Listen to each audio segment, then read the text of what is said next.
This is what our garden looks like in the summer. It's very lush, very green, very abundant. In this video, I'm going to show you what our garden looks like in the winter to give you some ideas for how you can design yours this coming season.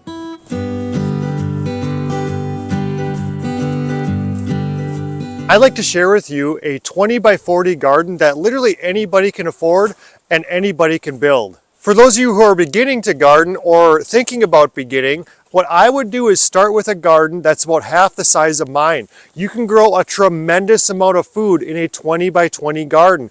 We grow tons of food in a 20 by 40 garden. So right here is the 20-foot mark. It's the center pathway between the north side of my garden and the south side of my garden. Obviously, being January, it's not gardening season, but you can get a good idea of what this could look like in the summer when we're in the full swing. North is right here.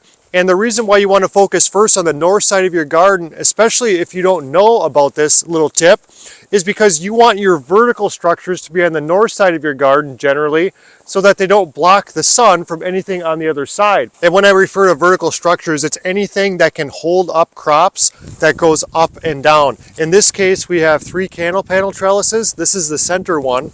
We have one over here and one to my left or your right over there. This raised bed right here is about 1 foot wide. And the reason why I like this is because it's great for trellising things just by running a rope from this T-post right here to this tree limb that I found in our woods and our property, all the way to this T-post back here. You can do the Florida weed method with tomatoes. You can have more wire in here, like field fencing wire, to do green beans. You don't need to do that at all if you just want to grow regular things that are lower to the ground. It gives you a good option. I had this skinny space between where the yard is and then this bigger raised bed over here, so I thought I might as well maximize that space by growing something there with allowing a path in between the raised beds, because I think access is very, very important. So I'm currently standing in the center path of the garden. This is the north side.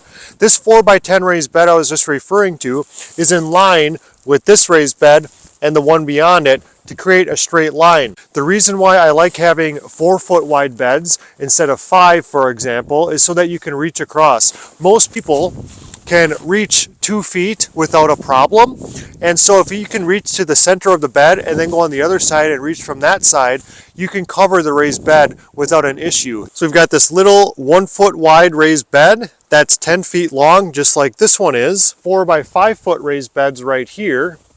Then we have another 5 by 10 foot raised bed on this side that matches that one as well. So it's actually very doable for most people. I do believe down here, the lumber I've used is just a standard 2 by 12. I have a video on how I built these raised beds to help them last longer because it's not treated lumber. On this side over here, it's hard to see, but I have like a little mini raised bed. You see a little board back here, and then field fencing and some old green bean vines that dried up on this field fencing.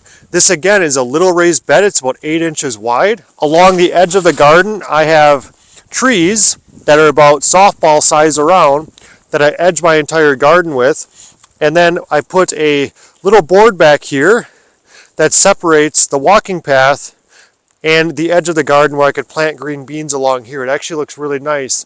In the summertime, the green beans grow up here.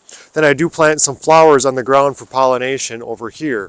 Again, looking at the center path, you've got 20 by 20 feet over here, the perfect size for a starting gardener, and most people have room for a 20 foot by 20 foot garden in their yard space. The canopy panel trellises really come in handy for bigger things like squash. On the center one, last year I did green beans. Those were beautiful. Those did really well. Instead of having the canopy panel trellis go from one raised bed to the next one where you can walk underneath, I actually built little tiny raised beds down here that are 4 feet here and 5 feet across this way. It's the perfect height, in my opinion, to get the canopy panel trellis at the right arch. So we grow a lot of food down here in this tiny raised bed. Same with the one in here, and same with the one in here. So just in the north side of the garden, we have 9 raised beds. Some of them are 1 foot by 10 feet, 4 foot by 5 feet, 4 foot by 10 feet. You can design it how you'd like. I just thought this was a nice way to break it up instead of having every single thing look the same. On the south side of our garden, we have 3 large raised beds. They're 4 feet wide by 18 feet long. This was the original raised bed garden that we had here on our property. We did not really have raised beds on the north side until just a little while ago. The reason why I went with these sizes is because I knew they would fit. Again, it's 20 by 20 on the south side, 20 by 20 on the north side for a total of a 20 by 40 garden. I love the idea of raised bed gardening because I thought it looked cool. I thought it was easier to plant and organize and manage your crops, which by the way it is. But the downside for me was how expensive raised bed gardening can be. So if you're concerned about the expenses, I would highly recommend you consider purchasing cedar fence pickets. Cedar fence pickets. They are pennies on the dollar compared to typical lumber, treated lumber, which a lot of people don't like using in their garden. I'll let you make that decision on your own. Cedar lasts a long time. It's obviously not treated. I strengthened up the corners of the fence pickets with some conventional 2x4s and things like that, so it makes it stronger. And these have lasted for a really long time. I'm really happy with how much food we can get just out of this side of the garden. And it literally cost me just over like $100 for these 3 massive raised beds that you're looking at right here. We get a lot of food from this raised bed, that raised bed, and the one over there. A tremendous amount of food comes here. In the summertime, we really like how this is set up because I made it nice and wide in between. You can get a full-size wheelbarrow, which we do have a large wheelbarrow in case we need to put more dirt in, compost from the chickens over there. I know that if these were closer together, you'd have more planting room, but I wanted more space in case someday we do arched trellises here, and I also want to make sure we have enough space with the wheelbarrow. So 4x18, 4x18, 4x18. These cedar fence pickets right here come in 6-foot lengths. That's why it's 18 as well, because we got 6, then it goes to 12, and I've connected them using 2x4s like that, and then 6 again over up to 18. Because it's 20 feet from the chicken run over to the main path that equally divides the garden south and north, this 18-foot raised bed fits perfectly in here for walking here to access. You can easily walk through here and go out that side of the garden as well.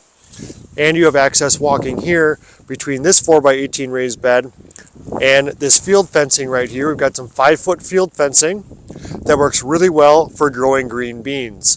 But you can kind of see the edging of the garden, which is this oak tree right here that goes all the way around the edge of the garden to separate the garden from the yard where I'm standing right now. The vertical structure we have on this 4x18 raised bed is just tree limbs tied together with jute twine. Jute twine breaks down really well. You can put in your compost pile. It's very, very cheap. I get about 1,000 feet of it every single year just to have to tie things up in the garden. And these are just tree limbs that I either cut off of dead trees in the woods or find on the ground, so I'm repurposing these. If you don't have trees in your yard, you probably know somebody who does, and I'm sure they'd be happy to give you something like this. And you don't need many. We have 3 right here, a main pole going across, 2 more over here just to support this, and each limb gets a plant that grows up it. For example, I'll grow a tomato plant up here, a spaghetti squash up here, and then maybe a different type of tomato right here on this limb. It's a very simple setup, but what this allows me to do is grow shade-loving crops or things that like shade a little bit more that do decently well with shade, such as celery or carrots underneath. And this allows me to have that vertical growing structure for things that don't like shade, but it gets them out of the way. Our setup for growing tons and tons of food in a small area is legitimately right here. A lot of people tell me that you can't grow a lot of food in this situation. I'm here to tell you that is not the truth. We don't grow all of our produce here, but we grow a lot of our produce here. My philosophy on this homestead is to grow as much food as you possibly can within the area that we have right here. Another question I get a lot is, can you have all of your produce grown in this 20 by 40 garden? The answer is no, and the reason why is because there is so much produce that we believe is healthy for us that we're not able to grow here in Wisconsin simply due to the climate. For example, I have an avocado almost every single day, but we're not growing avocados here in Wisconsin. It's just not going to happen. Here's my advice for beginning gardeners. If you were to start a garden this coming growing season and you had just a backyard to do it in and size didn't really matter, I would say do a 20 by 20 garden with multiple raised beds just like these ones in that garden. If you're able to purchase cattle panel trellises, I would purchase a couple of them, stake them down with T-posts that you can buy at any farm store, and put little raised beds underneath them. The next question is soil. Purchase your soil from a smaller local landscaping company that you can purchase it in bulk. They can deliver it, or you can use an old trailer or something to go pick it up, or even have them dump it in the back of your pickup truck if you have one. That way you save money.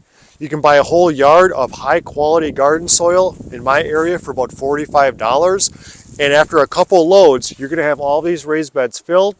You don't have to worry about the quality of soil like you do typically with in-ground planting, where you need to build and incorporate things year after year to increase its quality. You're already set with high quality soil from the get-go. Thanks for watching. I'll see you next time.